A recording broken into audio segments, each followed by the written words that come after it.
I thought I ought to start this off by announcing that Bill and I have a small bet as to who would get the most applause. I suggested that I bet my house against his, but we settled on a small sum, but evidently it isn't so small to Bill because just before we came out, he gave me this Nebraska Cornhuskers shirt to wear, and he puts on this purple shirt. We're going to answer your questions. Whatever you want to talk about is fine, and we don't want any softballs. And I thought by wearing this Cornhuskers shirt that I could guarantee hardballs right in my head.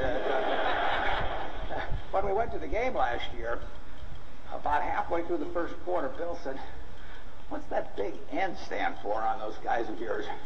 I said, "What the hell?" I said, "It's knowledge."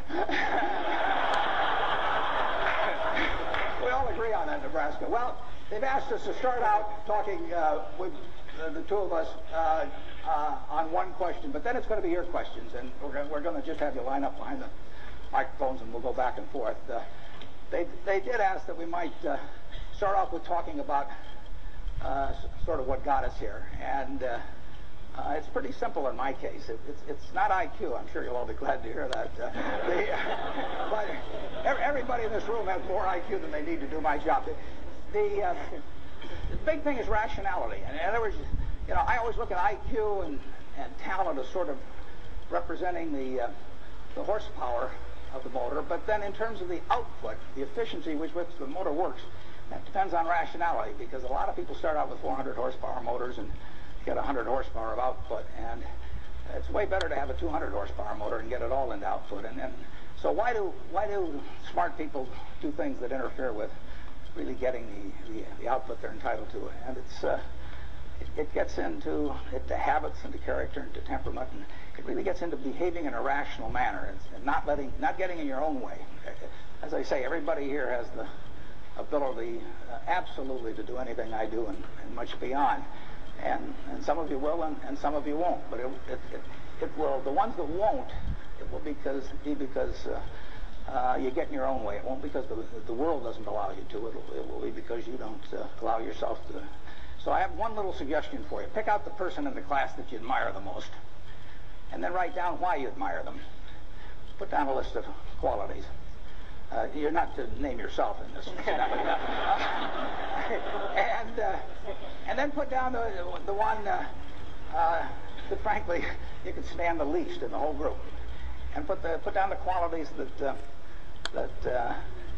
turn you off in that person. And look at that list, and you won't find it's a bunch of things like throwing a football 70 yards or anything of the sort. The qualities of the first one that you admire are qualities that you, with a little practice, can make your own, and which, if practiced, will become habit forming. The chains of habit are too light to be felt until they're too heavy to be broken. I mean, my age, I can't change any of my habits. I mean, I'm stuck.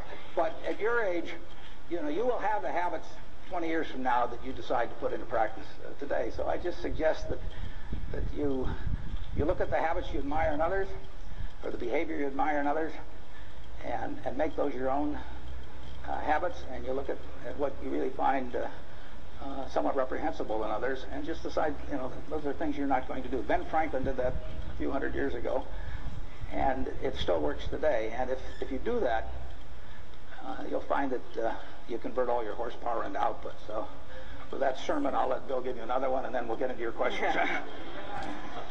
Well, I think Warren's absolutely right about habit. I was lucky enough when I was quite young to have an exposure to computers, which were very expensive and kind of limited in what they could do, but still fascinating.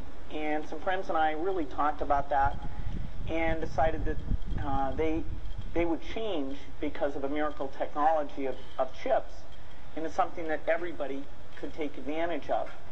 And we really thought writing software was a neat thing. We hired our friends who wrote software. We thought about what the potentials were and really didn't see any limit.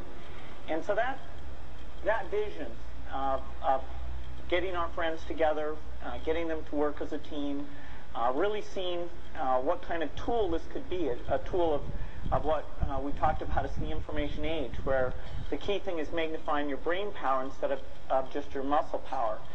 And by pursuing that with a pretty incredible focus and being there at the very beginning of the industry, we were able to build a company that has played a very central role in what's been a pretty big revolution.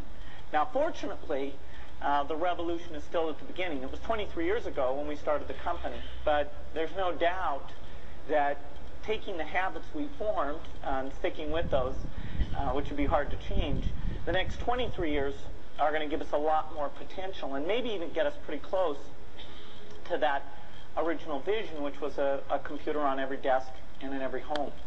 And that's a fun thing to be involved with.